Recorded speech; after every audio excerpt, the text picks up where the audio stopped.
Assalamualaikum warahmatullahi wabarakatuh. Saya Karina Elvian. Saya adalah mahasiswi dari jurusan Pendidikan Matematika Winsus Karya. Oke teman-teman semua, di sini saya akan membagikan sebuah video tentang rencana pelaksanaan pembelajaran matematika dengan materi yang saya ambil adalah pertidaksamaan linier satu variabel. Ini adalah materi SMP kelas 7 dan dosen pengampu saya adalah Ibu Noviarni SPDI MPD.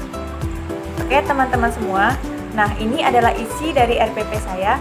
Isinya yaitu yang pertama adalah kompetensi inti, yang kedua kompetensi dasar dan indikator pencapaian, yang ketiga ada tujuan pembelajaran, yang keempat adalah materi pembelajaran, yang kelima ada kegiatan pembelajaran, yang keenam ada penilaian hasil pembelajaran, dan yang terakhir ada alat, bahan, serta media pembelajaran dan juga ada sumber belajarnya. Nah oke, pembahasan yang pertama yaitu tentang kompetensi inti. Nah untuk kompetensi inti pada RPP ini merujuk kepada K13, di mana di dalamnya itu terdapat 4 aspek. Nah ada aspek yang pertama itu aspek religius. Aspek religius ini terdapat pada KI1. Yang kedua ada aspek sosial, ini terdapat pada KI2. Dan yang ketiga ada aspek pengetahuan yang terdapat pada KI3. Dan yang terakhir ada aspek keterampilan dan terdapat pada KI4. Nah, untuk lebih jelasnya lagi, teman-teman semua bisa melihatnya pada tampilan layar yang ada di video ini. Nah, itu adalah kompetensi inti dari RPP yang telah saya buat. Nah, selanjutnya setelah kompetensi inti ada kompetensi dasar dan indikator pencapaiannya. Isi dari kompetensi dasar dan indikator pencapaiannya. Nah, untuk KD-nya itu ada yang 3.3 dan 4.3. Untuk yang 3.3 adalah menyelesaikan persamaan dan pertidaksamaan linier satu variabel. Dan untuk yang 4.3 membuat dan menyelesaikan model matematika dari masalah nyata yang berkaitan dengan persamaan dan pertidaksamaan linier satu variabel.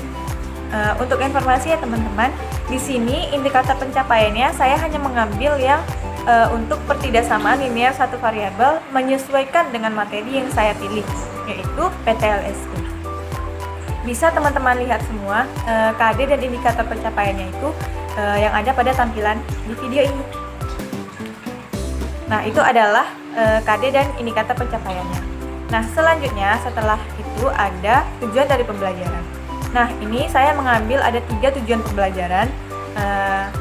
Yang pertama yaitu menemukan konsep dari pertidaksamaan linier satu variabel itu. Nah, tujuan pembelajaran yang kedua adalah menyelesaikan atau menentukan penyelesaian dari pertidaksamaan linier satu variabel. Dan yang ketiga adalah menentukan model matematika dan menyelesaikan permasalahan nyata yang berkaitan dengan pertidaksamaan linier satu variabel. Ini adalah tujuan dari pembelajarannya. Selanjutnya yaitu materi pembelajaran. Nah, untuk materi pembelajarannya, saya sudah membuat sebuah LKS yang berkaitan dengan pertidaksamaan linier satu variabel. Ini adalah tampilan isi dari LKS yang saya buat. Seperti inilah gambaran LKS yang sudah saya buat tentang materi PTLSP.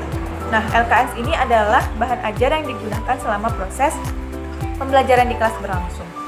Nah, setelah dari materi pembelajaran itu, selanjutnya saya akan menjelaskan tentang kegiatan pembelajarannya. Nah, di dalam kegiatan pembelajaran ini terdapat 3 komponen di dalamnya, yaitu ada kegiatan pendahuluan, ada kegiatan inti, dan yang terakhir ada kegiatan penutup. Nah, sekarang saya akan menjelaskan tentang kegiatan pendahuluannya terlebih dahulu kepada teman-teman semua. Nah, yang pertama dilakukan adalah guru memberi salam kepada siswa serta mengajak siswa untuk berdoa sebelum memulai pembelajaran.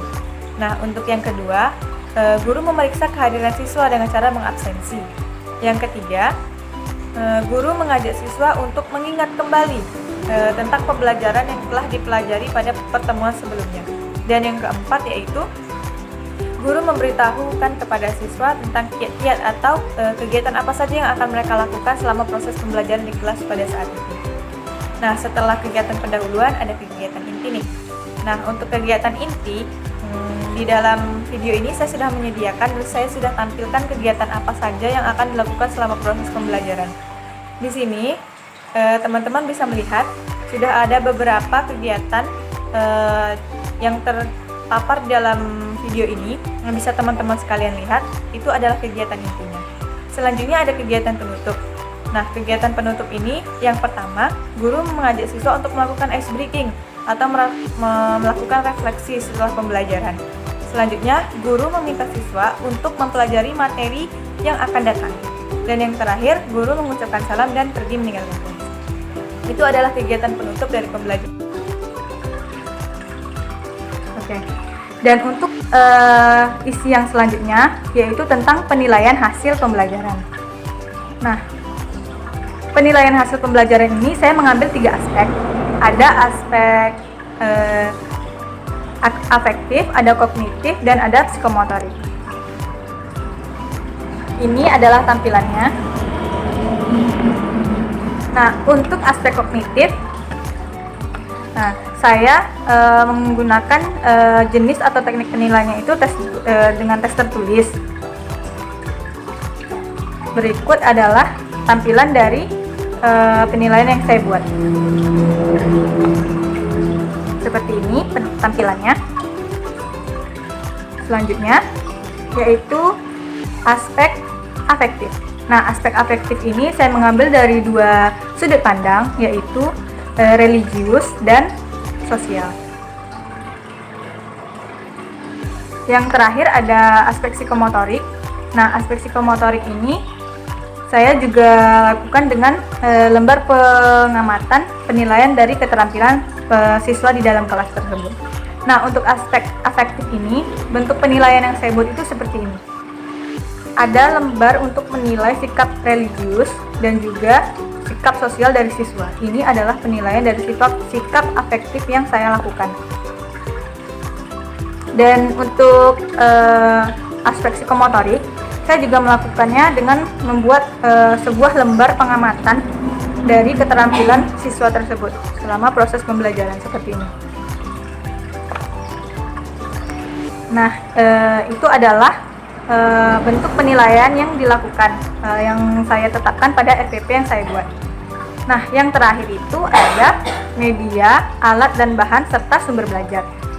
Nah, media, alat dan bahan serta sumber belajar ini adalah yang saya gunakan atau sesuai dengan isi RPP yang telah saya buat. Nah, medianya itu saya menggunakan infocus. Alat dan bahannya itu ada penggaris yang lurus, ada gunting, lem kertas, spidol, papan tulis. Itu digunakan selama proses pembelajaran. Nah, untuk sumber belajarnya yaitu menggunakan buku cetak atau buku paket untuk SMP sejajar MTS kelas 7, kurikulumnya 2013 ya, dan menggunakan bahan ajar atau LKS yang telah dibuat. Nah, itulah tampilan video tentang isi LKS yang telah saya buat. Jika ada kesalahan dan kekurangan bisa memberikan saran ya. Terima kasih.